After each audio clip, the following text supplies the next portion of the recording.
18 वर्ष से ऊपर का मतदाता सूची में नाम होना चाहिए, तो ये संख्या होनी चाहिए 16 करोड़। और मतदाता सूची में एसआईआर के बाद जो मतदाता सूची में नाम आए हैं वो कितने आए हैं?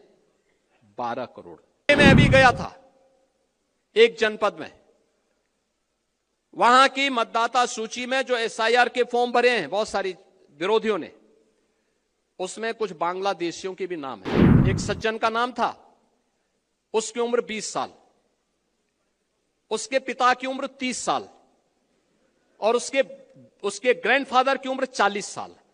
तो मैंने कहा ये कौन नए नमूने आ गए। देखो, वर्तमान में भारत निर्वाचन आयोग के द्वारा एसआईआर की कार्रवाई हो रही है, चल रही है ना, सब जगह चल रही है ना, पूरे प्रदेश भर में, क्या नगर का गांव, क्या बूथ, चाहे मंडल, कुछ भी हो, है ना? सब लोग सहमत है ना? सभी लोग सहमत है ना? चल रहा है ना? और जब मैं आपसे पूछ दूंगा कि क्या उसकी क्या गति चल रही है, तो आप में से हर व्यक्ति बोलेगा कि हमारे यहाँ 98% हो गया, कोई बोलेगा 99% हो गया, कोई कहेगा हमने 100% कर लिया। यही तो बोलेंगे ना, लेकिन ये सच्चाई नहीं है, ये सच्चाई नहीं है। ये शुद्ध नियत से मतदाता सूची की शुद्धिकरण का और लोकतंत्र के सशक्तिकरण का एक बहुत अच्छा अवसर है। जो चुनाव के बाद अक्सर शिकायत होती है कि साहब मेरा नाम मतदाता सूची में नहीं है, या मेरा बूथ 5 किलोमीटर दूर कर दिया गया था, उसका समाधान का एक अवसर है। और वो अवसर इसलिए मैं कह रहा हूं, उत्तर प्रदेश की आबादी है 25 करोड़। कितनी है? 25 करोड़। 25 करोड़ की आबादी में मतदाता सूची में नाम होने चाहिए कुल 64%। 64 से 65% लोग ऐसे होने चाहिए, ऐसे होंगे जो 18 वर्ष से ऊपर के होंगे। 18 वर्ष से ऊपर का हर वयस्क मतदाता जो उत्तर प्रदेश का निवासी है, वह मतदाता सूची में नाम उसका होना चाहिए। होना चाहिए कि नहीं होना चाहिए? यही है ना? अब 18 वर्ष से ऊपर का मतदाता सूची में नाम होना चाहिए, तो यह संख्या होनी चाहिए 16 करोड़। और मतदाता सूची में एसआईआर के बाद जो मतदाता सूची में नाम आए हैं वो कितने आए हैं? 12 करोड़। ये 4 करोड़ का जो गैप है, 2025 की जो मतदाता सूची थी, जनवरी 2025 की, उसमें कुल नाम थे 15 करोड़ 44 लाख। कितने थे? 15 करोड़ 44 लाख। 1 जनवरी 2026 को जो भी युवा 18 वर्ष का होगा वह मतदाता बनने का हकदार होगा। यह संख्या बढ़नी चाहिए 15 करोड़ 44 लाख से 16 करोड़ तक, लेकिन यह संख्या बढ़ी है, बढ़ी नहीं है, घटी है। 15 करोड़ 44 लाख से घट करके ये हो गई है 12 करोड़। ये जो 4 करोड़ का गैप है, ये मिसिंग है। ये आपका विरोधी नहीं है, इसमें से 85 से 90% आपका मतदाता है। याद करना, आपका मतदाता है। और उसमें 4 कैटेगरी में आपको देखना है। 4 कैटेगरी। एक, जिन तक अभी कोई नहीं पहुंचा, अनमैपिंग में। संजोग से भारत निर्वाचन आयोग ने 14 दिन का नया समय बढ़ाया है, यानी आज के दिन से अगर आप लेंगे तो आपको 12 दिन का नया समय मिला हुआ है। ये 12 दिन का बेहतर उपयोग। ये काम याद करना, चुनाव का काम,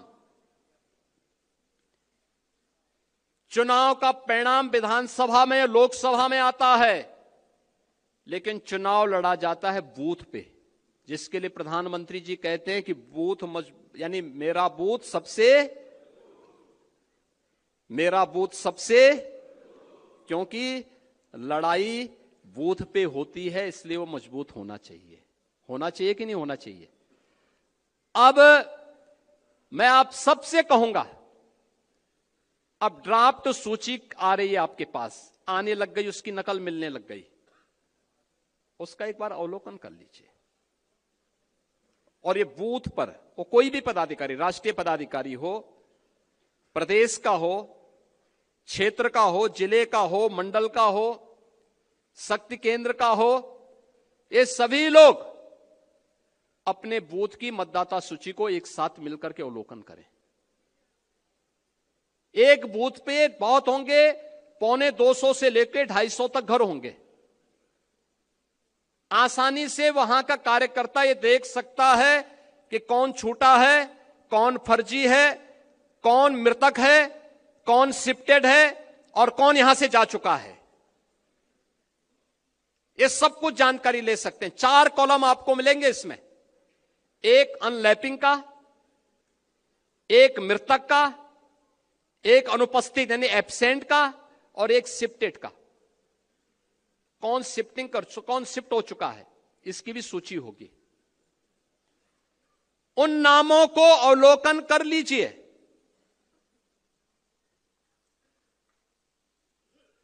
देखिए, मैं अभी गया था एक जनपद में, वहां की मतदाता सूची में जो एसआईआर के फॉर्म भरे हैं बहुत सारी विरोधियों ने, उसमें कुछ बांग्लादेशियों के भी नाम है।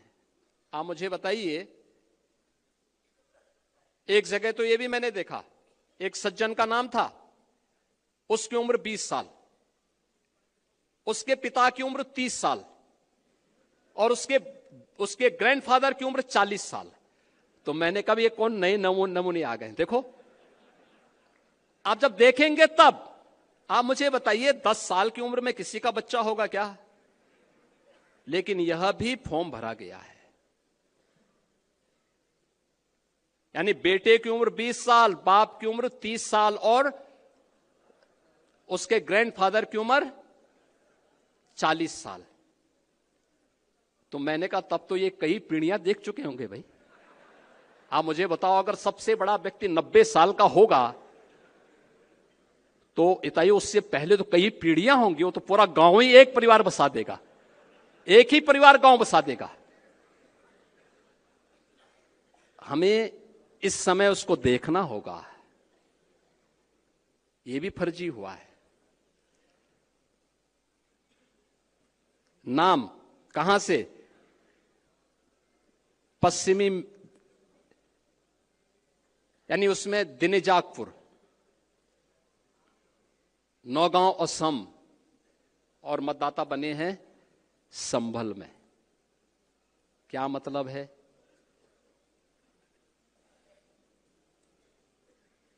ये अवसर है इस सब फर्जी नाम के लिए आपत्ति करना।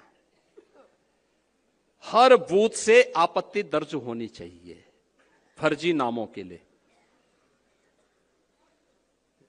जो छूट गए हैं एसआईआर के लिए 12 दिन का समय अभी बाकी है। जो नए नाम भरने हैं उसके लिए भी आपके पास समय है। जिनके नाम काटने हैं उनके लिए समय है। और इस समय उन फटाफट भरवाइए, आपत्ति करिए।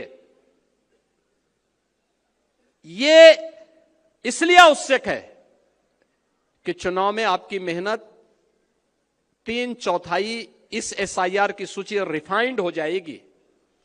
3/4 मेहनत आपकी पूरी हो गई, तब केवल 1/4 मेहनत आपको विधानसभा चुनाव में करना होगा। और धड़ल्ले के साथ 3/4 सीट भारतीय जनता पार्टी और गठबंधन के प्रत्याशी उत्तर प्रदेश में जीतेंगे, कोई संदेह इसमें नहीं।